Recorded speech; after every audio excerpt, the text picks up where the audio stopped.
Okay, so what is the question? Let C vector and D vector be vectors such that mod of C vector plus D vector equal to root 29, यानी कि ये हमें condition दी हुई है।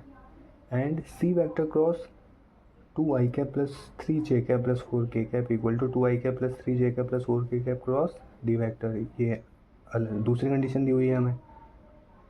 If λ1 and λ2 are the possible values of C vector plus D vector dot minus 7i plus 2j plus 3k, यानी कि ये जो λ1 और λ2 है, ये जो गिवन इक्वेशन दी हुई है हमें C vector plus D vector वाली, इसको सॉल्व करेंगे तो हमें λ1 एंड λ2 की पॉसिबल वैल्यूज़ मिल जाएगी। और इसकी कंडीशन क्या है? λ1 ग्रेटर देन है, मतलब λ1 बड़ा है λ2 से। हमें इसे सॉल्व करना होगा, इसकी वैल्यूज़ निकालनी पड़ेगी कि क्या क्या आ रही है। Then the equation k square x square plus k square minus 5k plus λ1 xy plus 3k plus λ2/2 bracket y square minus 8x plus 12y plus λ2 equal to 0 respect circle for the k equal to, यानी कि ये हमें circle की equation दी हुई है के square वाली, और ऊपर जो हमें वैल्यू दी हुई है C plus D vector dot 7 वाली, इसको हमें सॉल्व करके λ1 या λ2 निकालना है। कंडीशन है कि λ1 ग्रेटर देन λ2 है। तो सबसे पहले तो हम ये लिख लेते हैं कि गिवन क्या है हमें। सो गिवन दैट, पहली कंडीशन क्या थी? C vector plus D vector equal to root 29। Okay, and second condition क्या थी? C वेक्टर क्रॉस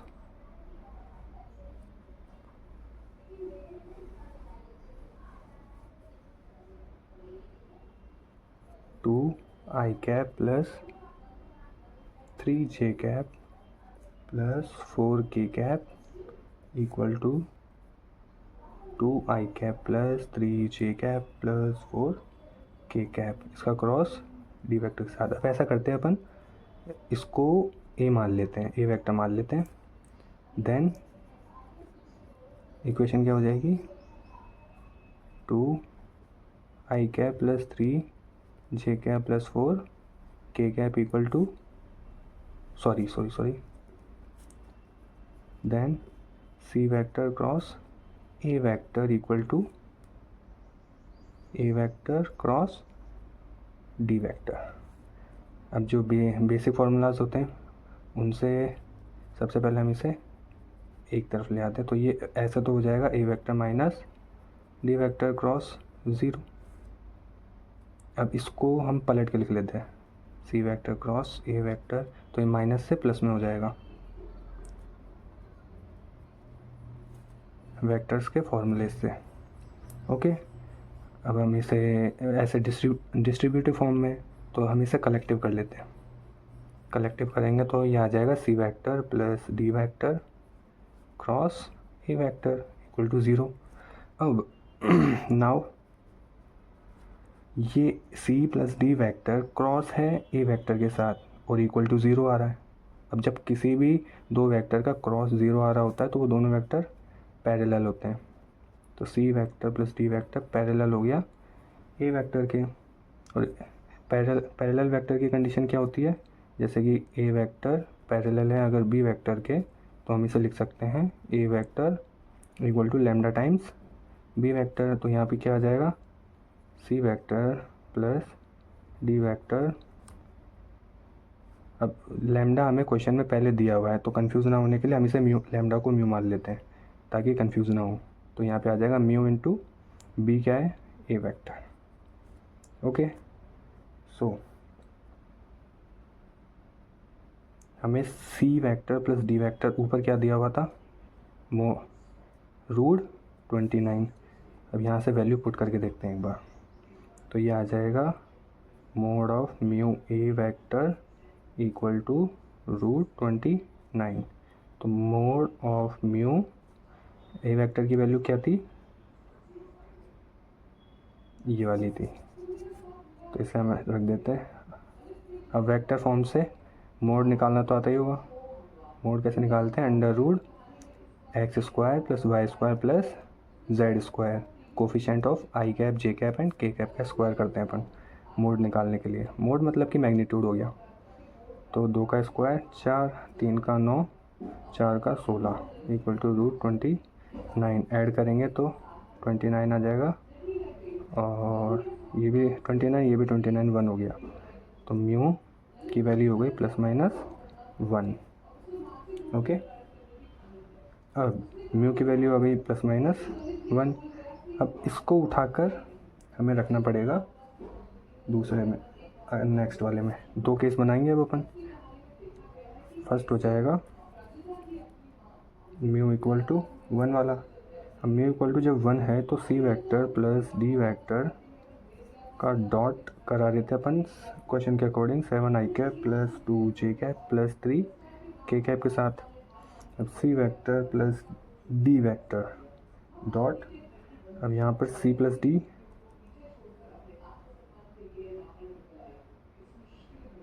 की जगह क्या आ जाएगा, 2 आई कैप प्लस 3 जे कैप प्लस 4 के कैप। डॉट आ रहा था -7 I cap plus 2 J cap plus 3 K cap के साथ। अब ये वैल्यू कहाँ से आई, तो ये वैल्यू आई म्यू की वैल्यू 1 रखने पर इस इक्वेशन में। यानी हमने म्यू की वैल्यू को यहाँ पे अभी 1 लिया है ना, अब हम -1 लेंगे सेकंड कंडीशन में।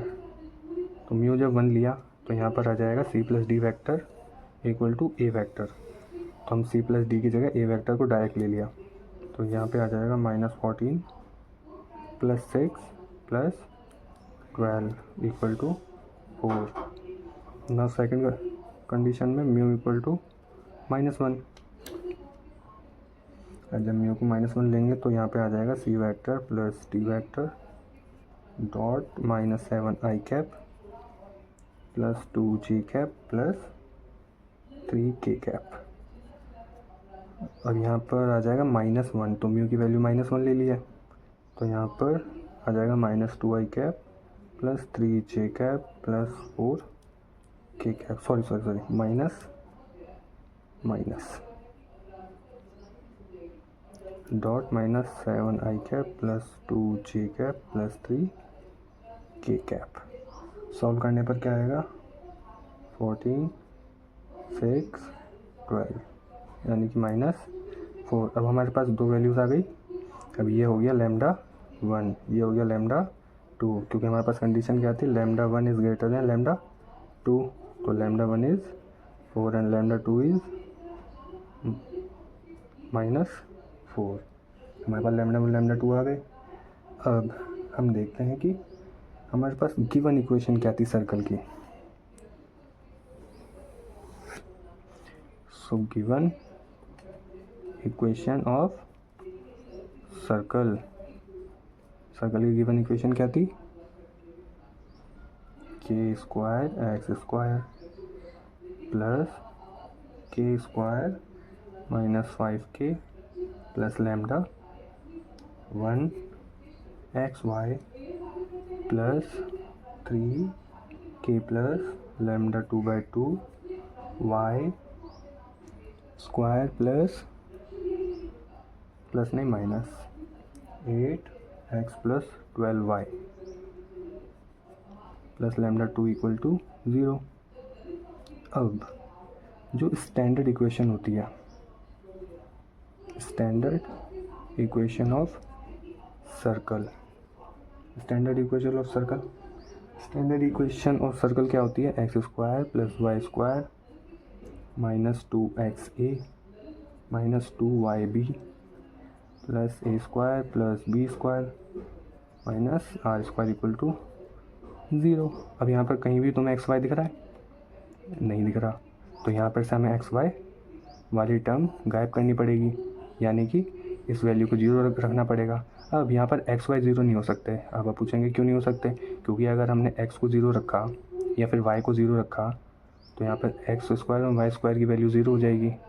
और किसी भी सर्कल में जैसे x² plus y² equal to r² होता है, तो यहाँ अगर x² या y² कोई भी 0 हुआ तो फिर तो सर्कल ही नहीं बचेगा। आई समझ में? तो फिर ये इसका मतलब इस वैल्यू को 0 होना पड़ेगा, क्योंकि हमें स्टैंडर्ड इक्वेशन में से ये वैल्यू गायब तो करनी है, तो फिर इस वैल्यू को अपन 0 डाल देंगे। सो हमारे पास एक इक्वेशन आ गई 5x 5k plus lambda 1 equal to 0। And इस इक्वेशन में देखो कि एक्स वाई के जो कोफिशिएंट है वो भी बराबर होने चाहिए। सर्कल की इक्वेशन में इस बात का ध्यान रखना कि x square and y square की जो कोफिशिएंट है वो बराबर होने चाहिए। अगर बराबर नहीं भी दे रखे हैं तो उससे पहले बराबर करो, देन सॉल्व करना आगे भी किसी भी क्वेश्चन में। तो यहाँ पे एक्स स्क्वायर कोफिशिएंट हो गया के स्क्वायर एंड वाई स्क्वायर का कोफिशिएंट हो गया बराबर हो गया 3k प्लस लैम्डा 2/2। हमने किया क्या है, एक्स स्क्वायर का जो कोफिशिएंट है उसको बराबर रखा है वाई स्क्वायर के कोफिशिएंट के, यानी कि ए बराबर यानी इसका अगर कोफिशिएंट मान लो हम ए है, इसका कोफिशिएंट बी है अगर, तो ए बराबर हमने बी माना है। समझ गए? A b coefficient. तो अब इनको सॉल्व कर लेते हैं। तो k square minus 5k plus lambda 1 equal to 0, तो ये आ जाएगा के माइनस 4 के माइनस 1 इक्वल टू 0। सो के बराबर 1 एंड के बराबर 4। दूसरी क्वेश्चन में यह हो गई पहली, ये अब दूसरी कर लेते हैं। दूसरी हो गई के square equal to 3k minus 4/2। हमने लैम्डा 1 की वैल्यू पुट कर ली थी, यहाँ पे भी लैम्डा 2 की वैल्यू पुट कर ली है क्वेश्चन में, ठीक है। सो के माइनस 1 एंड के माइनस 2 सॉल्व करने पे इक्वल टू 0। सो के इक्वल टू 1 एंड के इक्वल टू 2। अब यहाँ पे कॉमन वैल्यू क्या आ रही है के की, 1 एंड 1। अब जब इस वैल्यू को हम उठा के जो गिवन इक्वेशन है हमारी इसमें रखेंगे तो इस वैल्यू को सेटिस्फाई करेगा। लेकिन जब अपन 4 और 2 रखेंगे इक्वेशन में के की वैल्यू को, तो फिर एक्स स्क्वायर और वाई स्क्वायर के जो कोफिशिएंट है वो बराबर ही नहीं आएंगे। तो अगर कोफिशिएंट ही बराबर नहीं आ रहे तो सर्कल की इक्वेशन में काउंट ही नहीं होगा। तो option 2 is correct. So I hope you understand the solution. So good luck.